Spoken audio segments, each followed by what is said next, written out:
Llamamos el tema de hoy de nacimiento.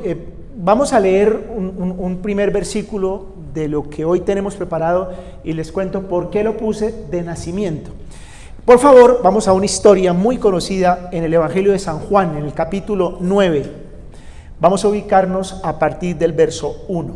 Bueno, ya aprovecho para saludar a todas las personas a través del canal de YouTube que nos están viendo hoy domingo. Estamos reproduciendo el tema que compartimos en la reunión ministerial de Guía Mis Pasos el día sábado en Unicentro, en Cali. Bueno, para todos ustedes de verdad muy bienvenidos. Bueno, nos ubicamos entonces en Evangelio de San Juan capítulo 9 versos 1 en adelante. Vamos a leer en primer lugar el verso 1. Dice así: al pasar Jesús vio a un hombre ciego de nacimiento. Paremos acá. ¿Por qué se llama hoy el tema de nacimiento?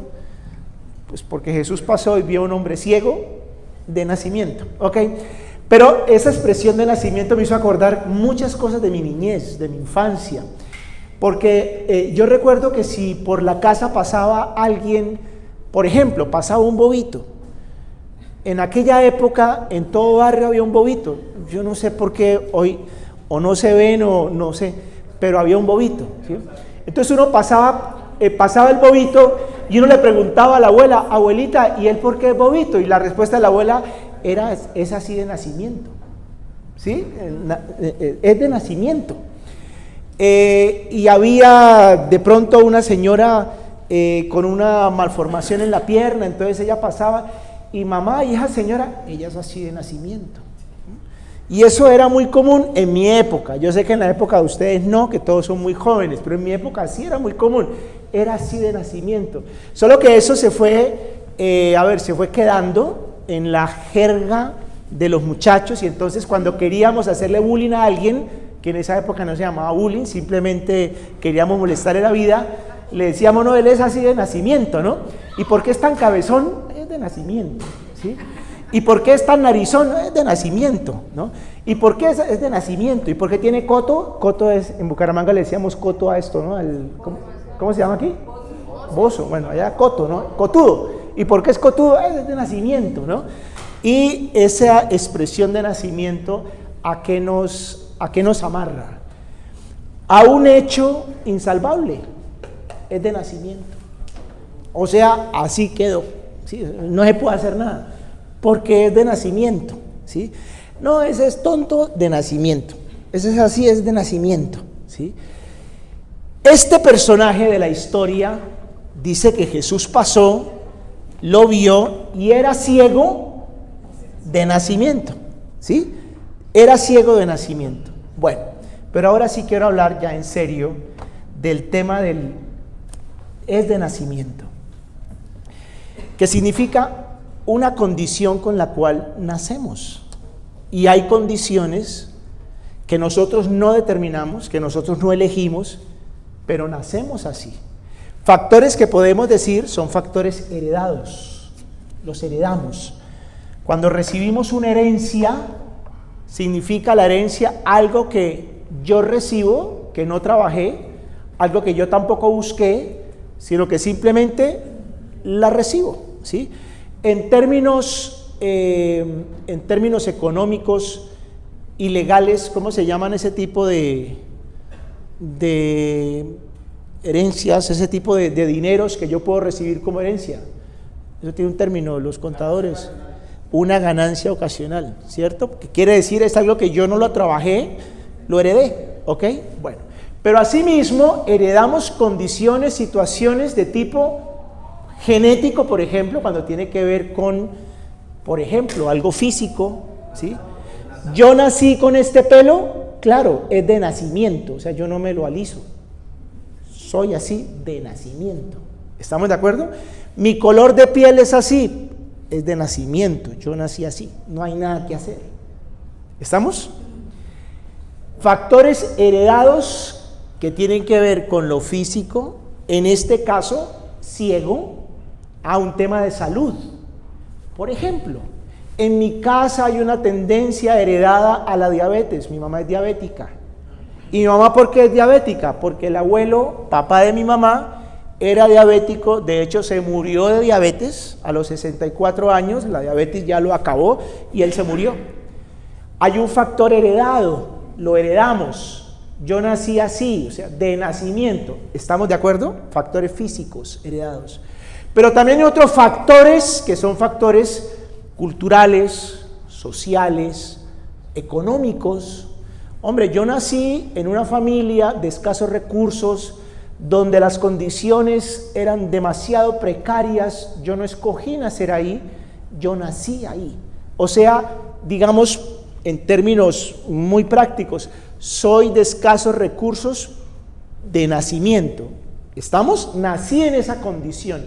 O lo contrario, no, yo nací en una familia pudiente, adinerada, una familia donde pues no faltaba lo económico, y yo nací ahí, o sea, no lo hice, yo no lo preparé, yo no lo busqué, nací ahí, de nacimiento. Pero eso es algo, lo uno o lo otro, que yo no puedo cambiar en ese momento.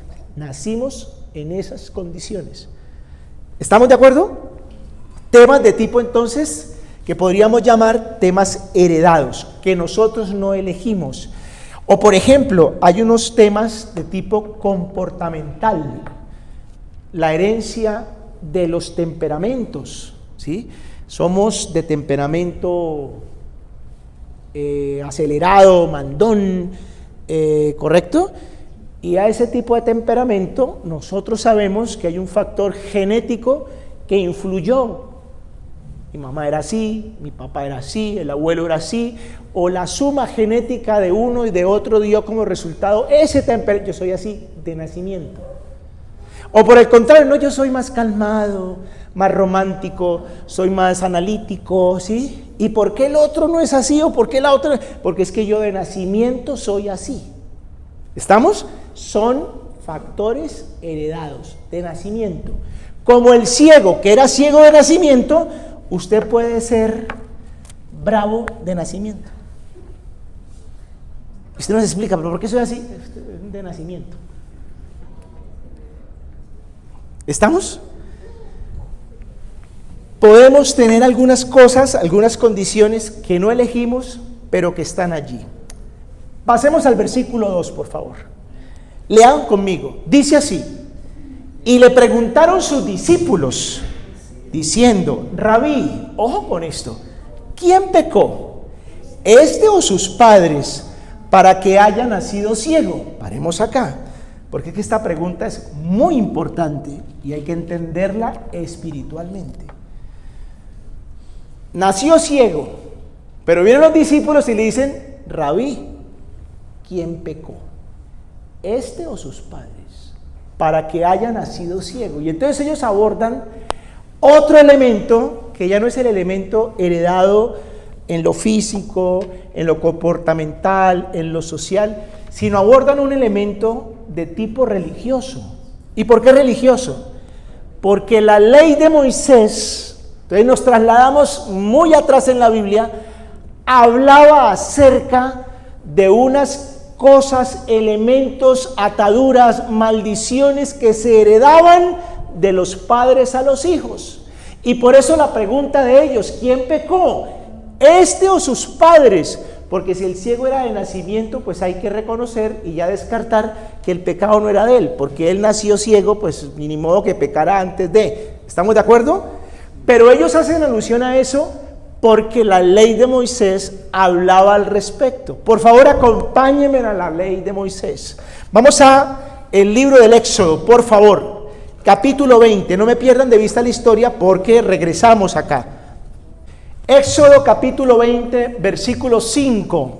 Lo leemos todos, por favor, en voz alta. Dice así: no te inclinarás a ellas, ni las honrarás, porque yo soy Jehová tu Dios, fuerte y celoso. Atención, que visito la maldad de los padres sobre los hijos hasta la tercera y cuarta generación de los que me aborrecen. ¿Por qué razón ellos hicieron esta pregunta? En razón a esto. Ojo, la pregunta tenía que ver con esto que la ley de Moisés advertía. Yo soy un Dios celoso, que visito la maldad de los padres sobre los hijos hasta la tercera y cuarta generación. Entonces la pregunta quería decir, ¿cuál fue la maldición que heredó este señor? ¿De quién? De los padres, de los abuelos, para que haya nacido ciego. ¿Estamos de acuerdo? Por eso la pregunta. Vamos a seguir en el texto. Y ahora vamos a ver qué tan cierto o qué tan desacertado era el comentario de los discípulos. Vamos al siguiente versículo, versículo 3, por favor, volvemos a la lectura, Juan capítulo 9. Dice el versículo 3, respondió Jesús, no es que pecó este, ni sus padres, sino para que las obras de Dios se manifiesten en él. Bueno, y aquí nos vamos a detener un poquito, porque este tercer versículo es demasiado importante y hay que comprenderlo bíblicamente. Y lo primero que el Señor desvirtúa es, no, esto no tiene nada que ver con lo que Moisés escribe en la ley. No es que pecó este ni sus padres. Él no es ciego por eso. ¿Él por qué es ciego? Él porque está en esta condición de ceguera, de nacimiento. Él no escogió, él nació así. ¿Por qué estamos en la condición en la que estamos? ¿Por qué la situación que tal vez usted no escogió? Usted se comporta así como usted se comporta. Usted vive lo que le toca vivir. A usted le toca pasar eso que a usted le toca pasar, que no es fácil. Y entonces los eruditos se levantarán y dirán, por el pecado que arrastra, por la maldad que hay en su corazón, por las equivocaciones que ha cometido. Y sí, en parte sí, pero el Señor, que está por encima de ello, le aclara a los discípulos y nos aclara hoy a nosotros, no es que pecó este o sus padres, sino para que la gloria de Dios sea vista en él. Y la maravillosa noticia, primera noticia de esta tarde, para que la gloria de Dios sea vista en usted. Porque la gloria de Dios se ve a través de una persona imperfecta, con problemas, que no tiene esperanza.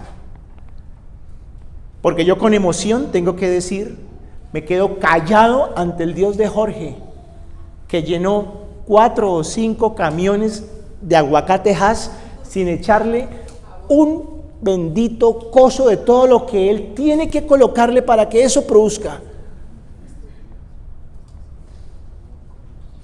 Y entonces, ¿quién pecó? ¿Jorge o la esposa? Para que le pase lo que le pase. Y aparece el Señor y le dice, ¿sabes una cosa? Es para que la gloria mía se manifieste a través de él. Y de paso también les digo algo, no juzguen, no se pongan en silla de escarnecedores, porque Dios a eso no nos llamó, a ninguno. No empecemos a señalar con un dedo como si fuéramos perfectos, cosa que no somos.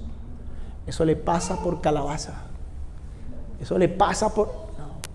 Calladito se ve más bonito, porque usted no sabe si mañana eso le va a pasar a usted. Y más bien piense, ¿y si la gloria de Dios se manifestara en este caso perdido? ¿Y si la gloria de Dios se dejara ver en medio de esta situación? Tendríamos que caer de rodillas ante Dios para reconocer que su grandeza está por encima de la genética, por encima de lo heredado, por encima de la ley, por encima de lo religioso. Está el poder sobrenatural de Dios. Eso es lo que el Señor les quiere decir. No, sálganse del tema de que quién pecó. Es para que la gloria de Dios se haga notoria en él, para que se haga realidad. Y a propósito de la gloria de Dios, lo primero que tenemos que reconocer es que Jesús es capaz de transformar cualquier realidad. No hay realidad difícil para el Señor, no hay ninguna. Para nosotros sí. Para nosotros es tan difícil cambiar, es tan difícil ser mejor persona, Es tan difícil ser mejor ser humano. Es tan difícil. Para el Señor no. Para el Señor no. Y cuando el Señor se aparece ante el ciego, que nació así, con un propósito, a luz de lo que ya hemos leído, ¿con qué propósito ese ciego nació ciego? ¿Quién me dice? Específico. ¿Con qué propósito ese ciego nació ciego? Para que ese día pasara Jesús y ese día Jesús lo sanara y manifestara a él a qué vino. Para eso ese ciego nació ciego. Pero es que eso me lleva, por favor acompáñeme a Lucas capítulo 4, versos 18 y 19. Lucas 4, 18 y 19, por favor acompáñeme a leer, dice así: el Espíritu del Señor está sobre mí. Está hablando Jesús en la sinagoga de Nazaret, que se levanta y toma el rollo de Isaías cuando está empezando su ministerio. ¿Y qué dice? Por favor, todos de nuevo. El Espíritu del Señor está sobre mí, por cuanto me ha ungido para dar buenas nuevas a los pobres. Me ha enviado a sanar a los quebrantados de corazón, a pregonar libertad a los cautivos y vista a los ciegos, y a poner en libertad a los oprimidos. Dame la siguiente: a predicar el año agradable del Señor. Es que ¿cuál es la obra de Dios que se va a manifestar? Esta es la obra de Dios. ¿A qué vino Jesús? Jesús vino a sanar, Jesús vino a cambiar, Jesús vino a transformar, Jesús vino a restaurar, Jesús vino a perdonar. A eso vino Jesús. Si no fuera porque nosotros somos impotentes, imperfectos, incapaces, entonces la obra de Dios pues no tendría razón de ser. La obra de Dios tiene razón de ser porque nosotros somos necesitados, ciegos, rotos, caídos. Por eso la obra de Dios. ¿A qué vino Jesús? A esto, a darle vista a los ciegos. Y puede que hoy literalmente estemos ciegos. Tal vez no de estos ojos, de los ojos del alma, de los ojos de la fe, enceguecidos porque no tenemos para dónde más coger y qué más hago. El Señor vino a dar vista a los ciegos. El Señor vino a abrirte una puerta, a decirte: es posible cambiar, es posible transformar esta realidad, es posible. Porque yo, el Señor, estoy aquí.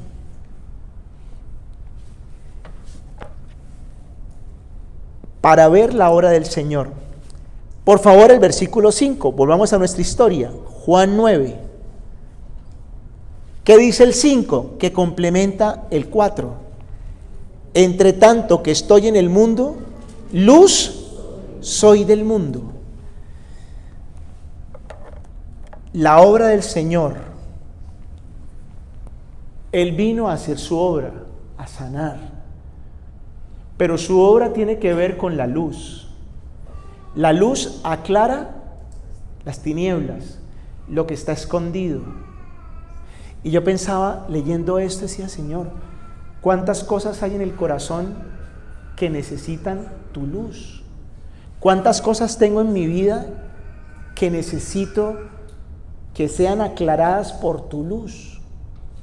Para que tu obra se haga manifiesta, para que tu obra se haga real, para que tu obra funcione, se haga evidente en mi vida. Encontrarse con Jesús es encontrarse con un foco así grande que ilumina todo, que aclara la verdad.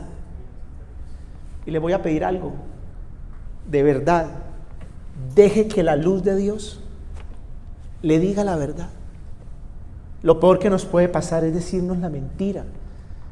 Lo peor que nos puede ocurrir es tratar de guardar algo que mientras yo lo tenga guardado se corrompe, se corroe, me daña el alma. Yo tengo que cambiar. Señor, trae tu luz y permíteme entender que yo tengo que cambiar. Porque si yo no veo con la luz, yo entro a un cuarto, yo tengo una bodega ya en el apartamento donde guardo cosas de la orquesta, y si yo no entro porque eso no tiene luz, eso es una bodega que no tiene luz, yo tengo que entrar con el coso del celular, ¿no? porque si no veo, o sea, si no llego con esa luz, no veo. Entonces yo no sé lo que hay ahí, no sé lo que voy a coger, o me voy a tropezar, me voy a machucar. Me machuqué. Por eso estoy contando, vean, tengo aquí machucón, por no prender el bendito bombillo esta mañana, cuando tenía que sacar estos equipos. Esa es la luz. Mientras yo estoy en el mundo, tengo que manifestar esta obra, y esa obra tiene que ver con mi luz, la luz que aclara, la luz que demuestra, la luz que manifiesta. Puede que usted haya nacido así, pero usted necesita que la luz de Cristo ilumine eso, para que empiece un proceso de restauración. Pero sigamos, yo todavía estoy en el entremés de la cosa. La verdad es que hasta este momento podemos concluir algo. Primero, no estamos condenados a vivir a la luz de un patrón heredado. Ojo con eso. Es que nací así, sí, usted nació así, pero usted no está condenado a eso, porque usted nació así para que la gloria de Dios se vea. Ojo. Sí, usted nació así, yo también nací así, en unas condiciones, pero yo no estoy condenado a vivir bajo ese patrón. Si la luz de Cristo me ilumina, ese patrón cambia. Ese patrón cambia. Su temperamento que usted heredó, lo heredó del papá, lo heredó de la mamá, lo heredó del abuelo. Ese temperamento se puede moldear. Ese temperamento se puede o sea, usted porque es agrio por naturaleza no está condenado a vivir siendo agrio el resto de la vida. Te puede cambiar. Te puede aprender a ser amable, aprender a ser atento, aprender a ser dulce, siendo firme, que es muy distinto, siendo equilibrado. Pero usted puede aprender, usted puede cambiar. No está condenado. No nació así por el pecado, nació así para que la gloria de Dios se manifieste, para que mis obras se hagan evidentes en ti, para que mi luz ilumine. Por favor, Efesios 4, 23 y 24, muy conocido este versículo. Efesios 4, 23 y 24. Lo leemos acá, por favor, a la 1, a las 2 y a las 3. Y renovaos en el espíritu de vuestra mente. Paremos aquí, todavía no. Y renovaos en el espíritu de vuestra mente. Es que yo soy así. No, usted no es así. Cambie. Usted puede cambiar. Es que yo nací así. Sí, usted nació así. Pero no porque nació así se tiene que morir así. Renueve. Cambie. Admítalo en su cabeza. Y renovaos en el espíritu de vuestra mente. Continuemos. Y vestidos del nuevo hombre creado según Dios. Ojo con esto. Al final voy a regresar a esta parte. Y vestidos del nuevo hombre creado según Dios, en la justicia y santidad de la verdad. Porque aunque usted nació así, según Dios, usted no nació para ser así. Aunque usted nació en esa condición socioeconómica, el propósito de Dios no es que usted se quede toda la vida en esa condición socioeconómica. Renueve la mente. Tiene que renovar la mente. Usted puede cambiar. Usted puede ser otra persona.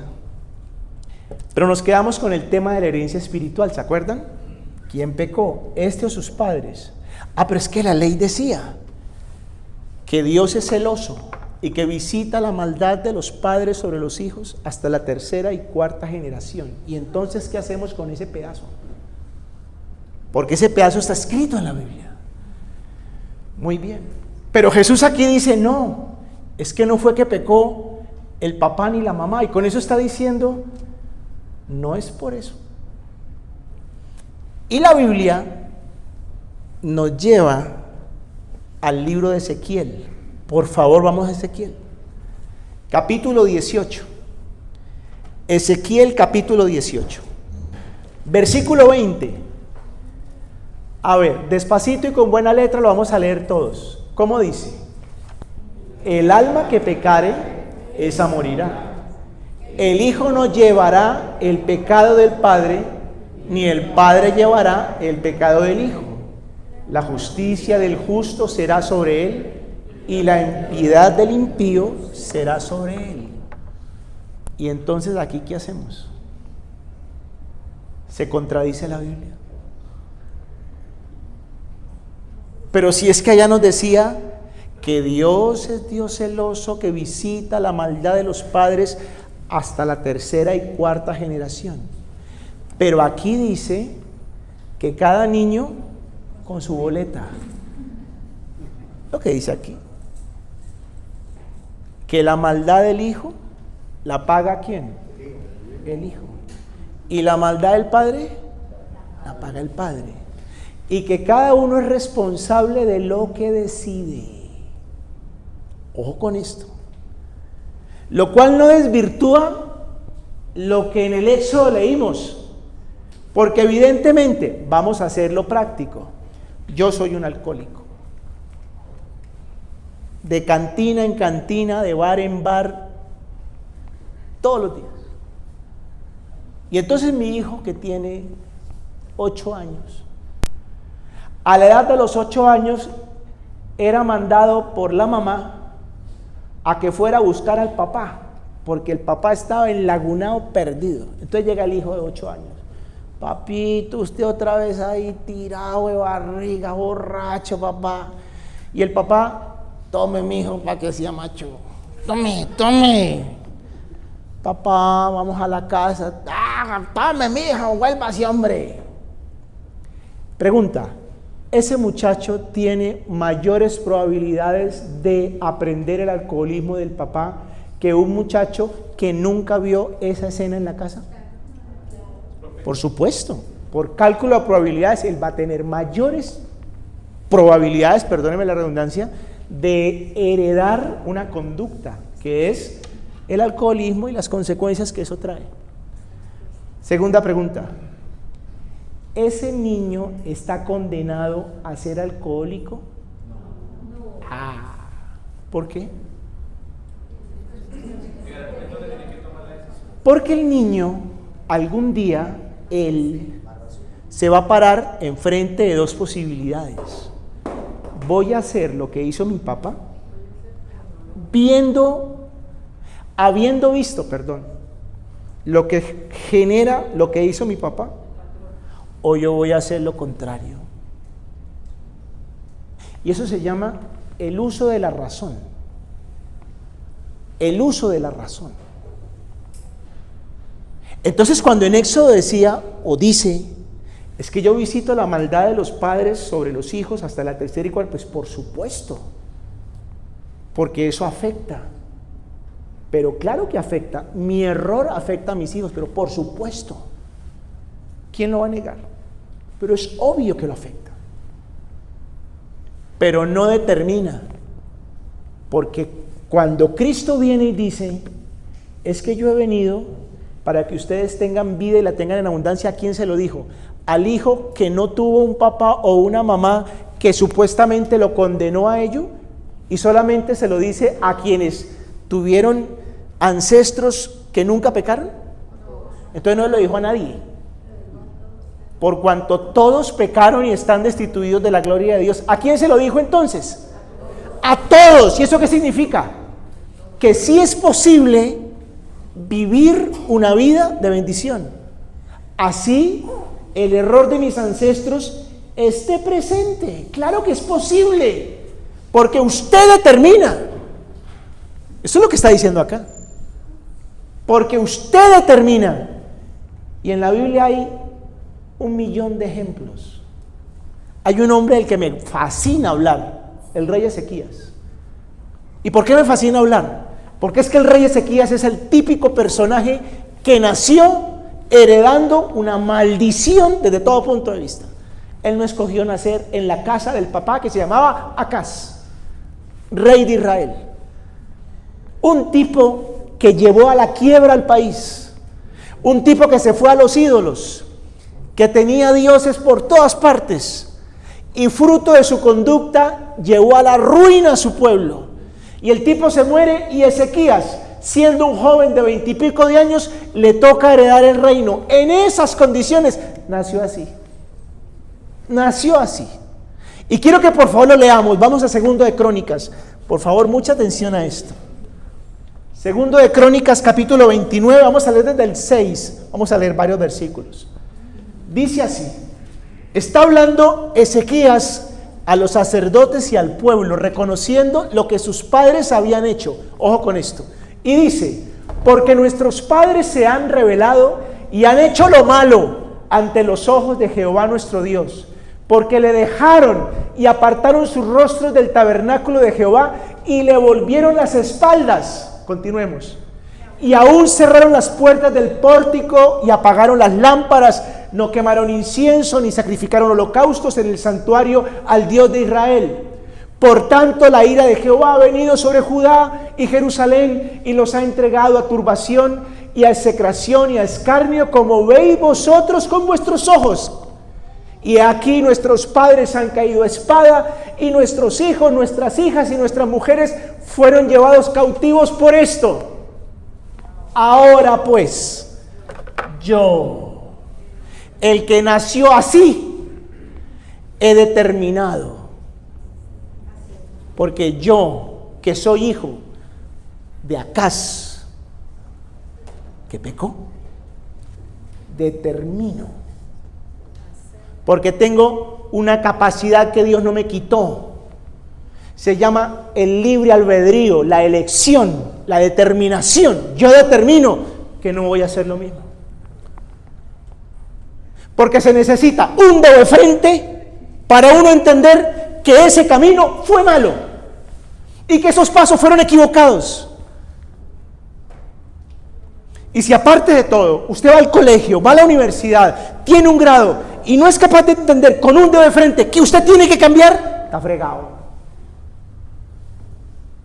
Yo determino, ¿qué determino?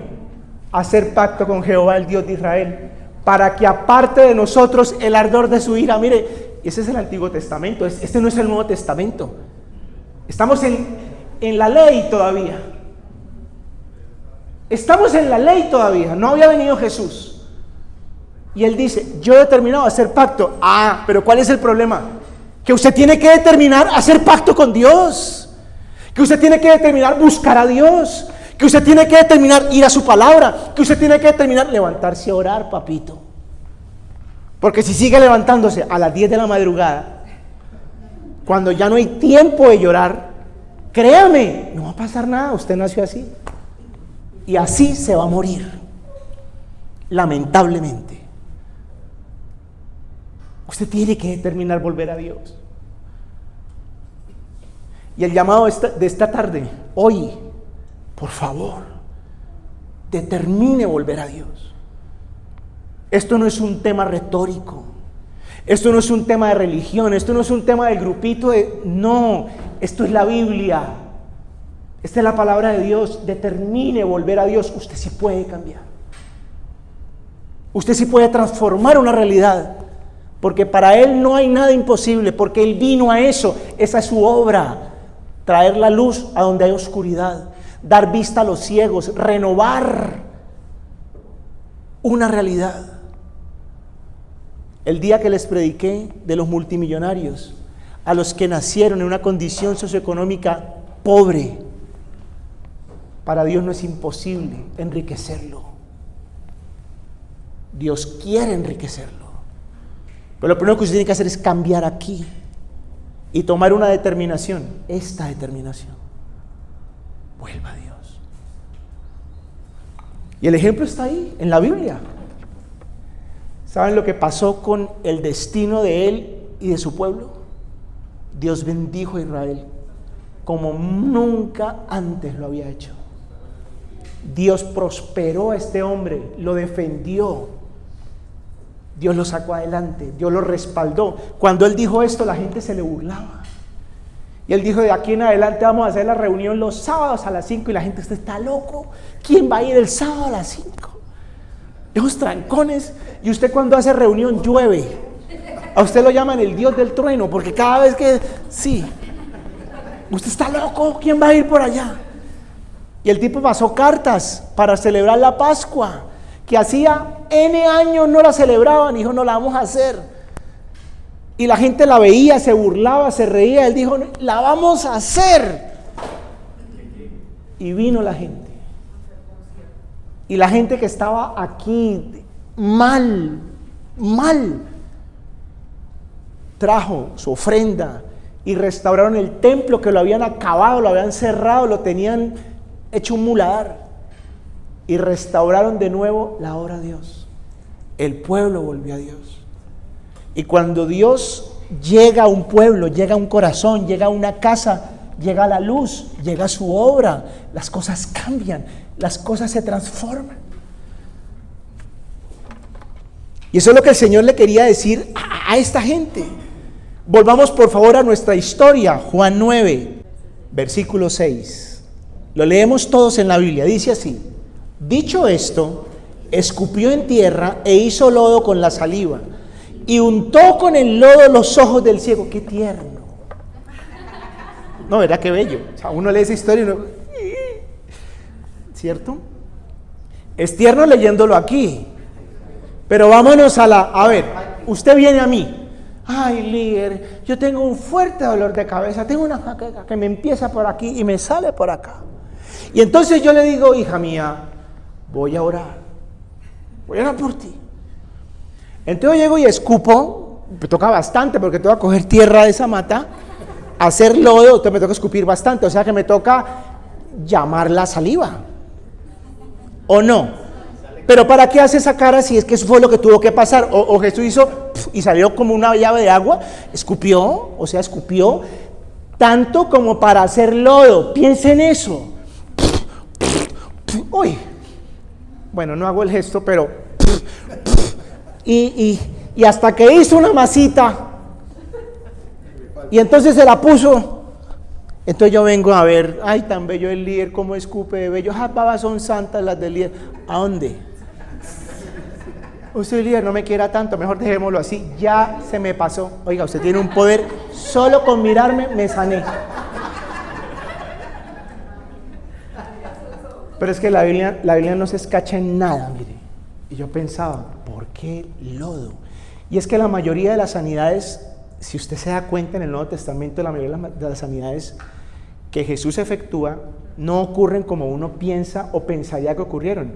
Y ahora se sanó. Y se sanó, no, siempre hay algo en la historia en la que al personaje le toca hacer algo. O sea, eso no es así como de que, y el tipo se para. No, algo pasa. Y en este caso, toma la saliva, hace el lodo, le unta en los ojos. Y yo pensaba, ¿qué hay más asqueroso que a uno le escupan en la cara, que a uno le echen tierra en la cara, así sean las babitas santas de Jesús? O sea, ¿qué hay más feo? Es feo. ¿Pero quiere que les diga algo? Es que cargar con la ceguera de nacimiento no es fácil. No es sencillo. Y yo sé que usted sufre con eso que usted heredó. Y usted quisiera no pasar por ahí. Jorgito, hay que enfrentar. Hay que enfrentar todo eso. ¿Y por qué el Señor al pueblo de Israel, que lo saca de la esclavitud y lo lleva a la tierra prometida, le hace ir por el desierto? Y le dice, y te hice pasar hambre, para darte maná, pan que tus padres no conocían. Y te hice tener sed, para darte agua de la roca del Pedernal. Y aunque caminaste 40 años, tu pie no se hinchó. Usted se imagina que es caminar, si usted camina 3 horas y queda de catre.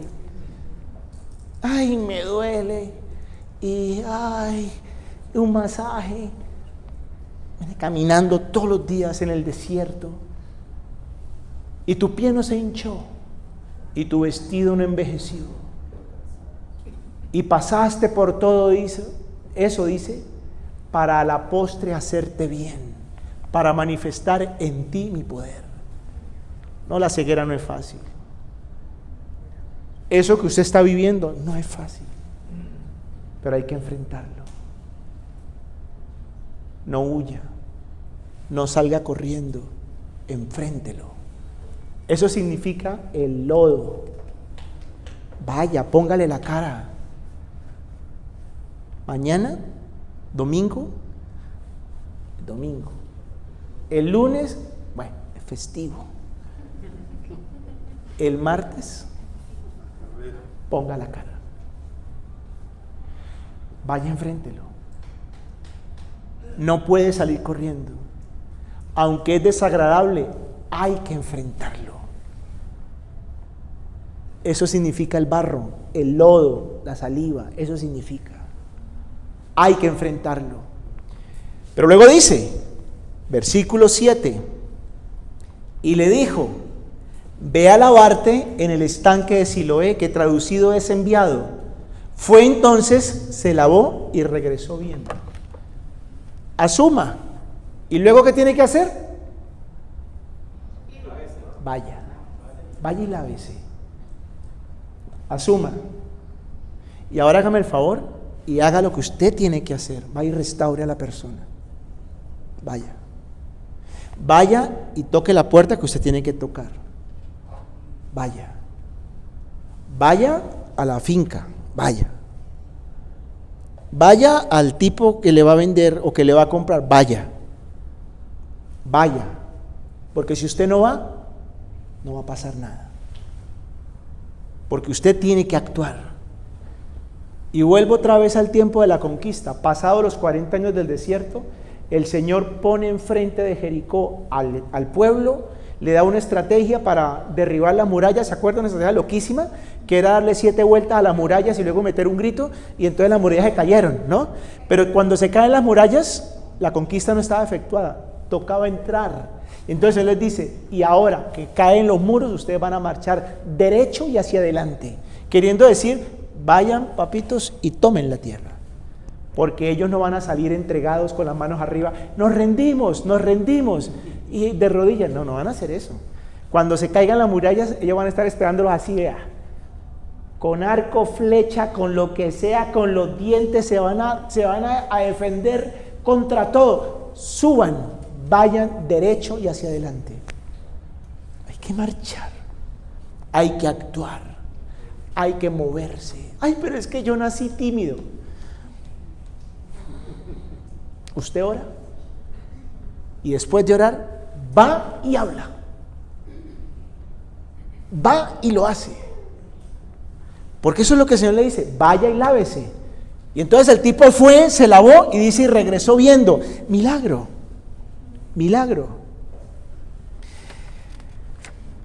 Volvemos a la Biblia, versículos 8 y 9, vamos a leerlos, por favor. Entonces los vecinos eran los que los escuchaban pelear, los que lo veían a usted llevado, los que sabían cómo era usted, que usted era loco de nacimiento, ¿correcto?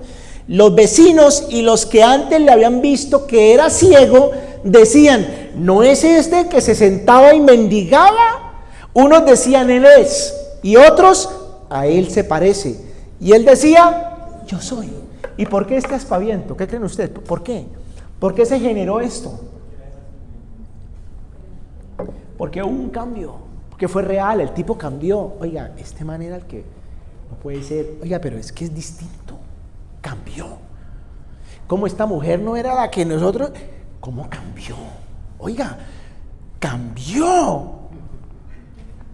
Sí se puede, cambió. No, eso debe ser la prima porque es que se parecen, pero esa no es. Y ella como una loca: yo soy yo cambié, sí, es verdad. Y dice la Biblia, para terminar con esta historia, le dijeron: ¿cómo te fueron abiertos los ojos? Y respondiendo él dijo: aquel hombre que se llama Jesús hizo lodo, me untó los ojos y me dijo: ve al Siloé y lávate. Y fui y me lavé y recibí la vista. Ese hombre me cambió, ese Señor me cambió. Pero usted nació ciego. Es que yo nací así. ¿Y qué le demostró Jesús? Que por haber nacido así, usted no estaba condenado a morirse así. Pero el último punto de mi tema me lleva de nuevo al principio. ¿Cómo fue que en realidad nacimos? Y aquí voy a retomar primero a un personaje llamado Jacob, del cual hablamos hace poco.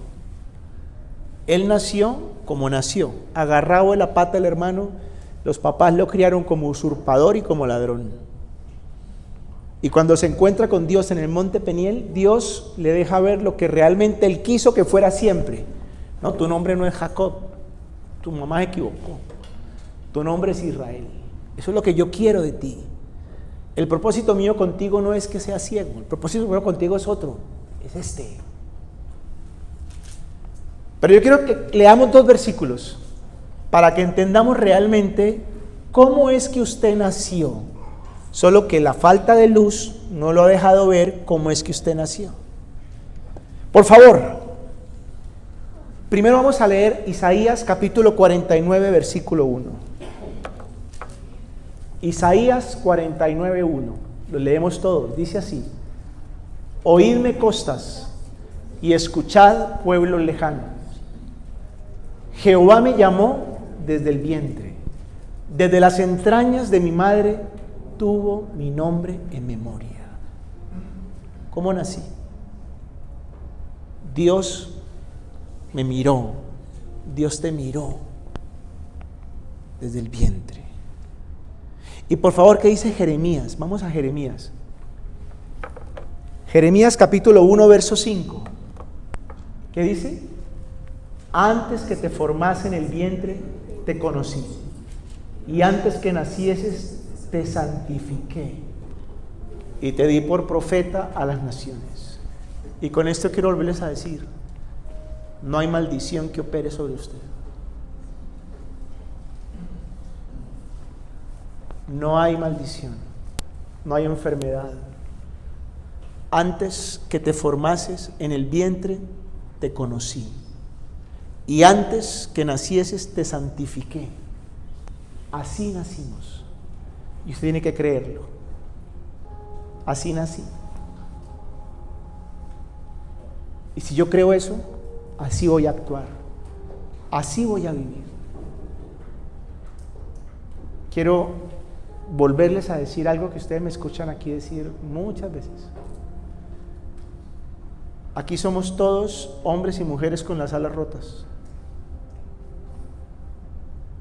Ni más ni menos. Todos con las alas remendados. Como Pinocho en el hospital de los muñecos. Así somos. Pero con una evidente realidad espiritual. Dios nos miró. Y nos miró con misericordia. Y esa misericordia no ha pasado y sigue estando sobre ti hoy. La misericordia que me levanta todos los días. Y la misericordia que me lleva a dormir todas las noches. La misericordia que me sostiene, que sostiene a mis hijos. La misericordia que lo sostiene a usted. Y a la luz de esa misericordia es bonito vivir. Y es como Dios quiere que vivamos. ¿Oramos?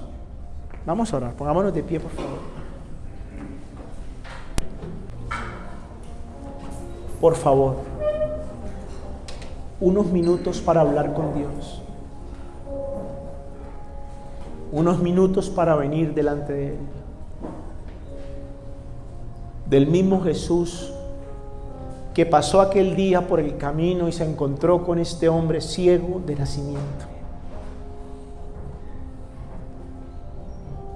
Me atrevo a pensar que ese hombre existió solo para que Jesús pasara ese día y recibiera la luz. Porque el verdadero milagro ni siquiera era que viera con sus ojos físicos. El verdadero milagro es que recibiera la luz. La luz que no nos deja ver la realidad, la verdad.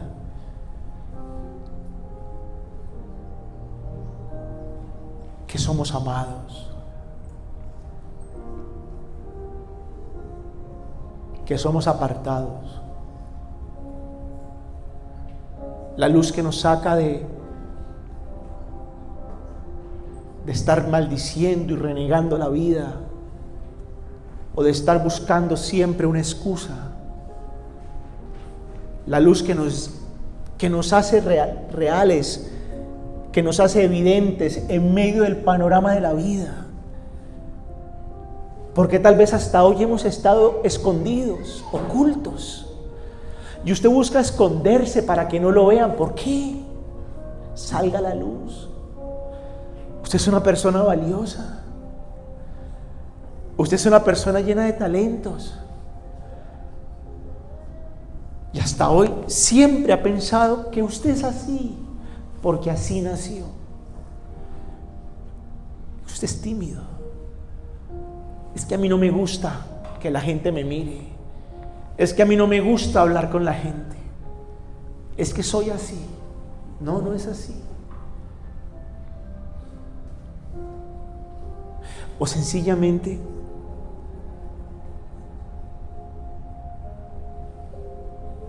buscando un culpable en las personas con las cuales tratamos, o buscando un culpable en mi ancestro, lo que hizo mi mamá, lo que hizo mi papá, lo que hizo el abuelo. No.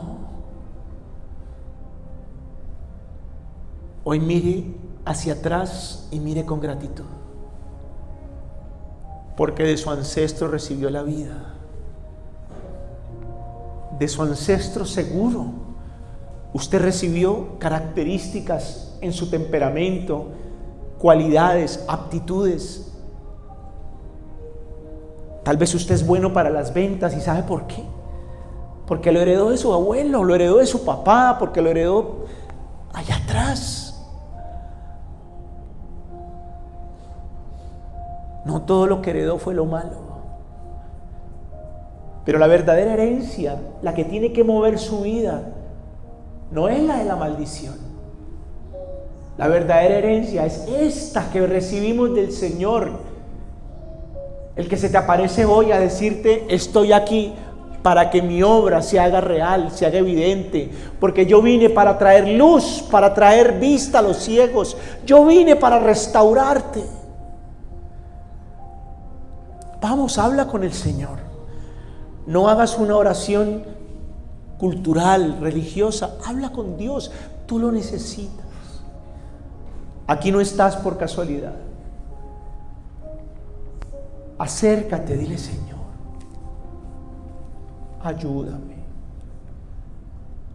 Hoy escuché que tú eres capaz de darle vida a unos árboles de aguacates, Dios. Hoy escuché que tú eres capaz, Señor, de dar un fruto, porque tú eres poderoso, Señor. Por favor, hoy te quiero entregar este corazón, Señor, que está seco. Este corazón que no tiene abono, Dios. Este corazón que está destrozado, que está hecho pedazos. Este corazón que está duro, Señor, porque se me endureció el corazón hace años. Que está reseco. Dale vida, Señor. Hoy te quiero entregar, Dios mío, mi pasado. Ese pasado que queda bajo la sangre de Cristo. Y ese pasado que queda para la gloria de Dios. Porque tu palabra dice que tú restauras lo que pasó, Señor.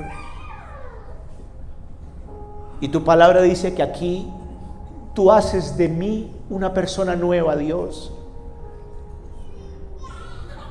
Y hoy vengo, Señor, primero a reconocer que te necesito. Vamos, habla. Esto es entre tú y Él. Vengo a reconocer que te necesito. A reconocer lo que reconoció Ezequías. Yo fui el que te dejé, Señor. Yo te abandoné, Dios. Y la consecuencia de la frialdad es lo que vivo hoy. La oscuridad, la locura. Esto tan espantoso que vivo, Señor, en mi interior, en mi casa. esta sombra negra, Señor, que está por todas partes. Lo reconozco, Dios. Pero vengo a ti, Jesús. Trae tu luz. Enciende con tu luz mi corazón, Señor. Y déjame ver lo que realmente soy. Déjame ver el hombre que realmente debo ser, porque así me creaste, así me formaste desde el vientre de mi madre, Señor.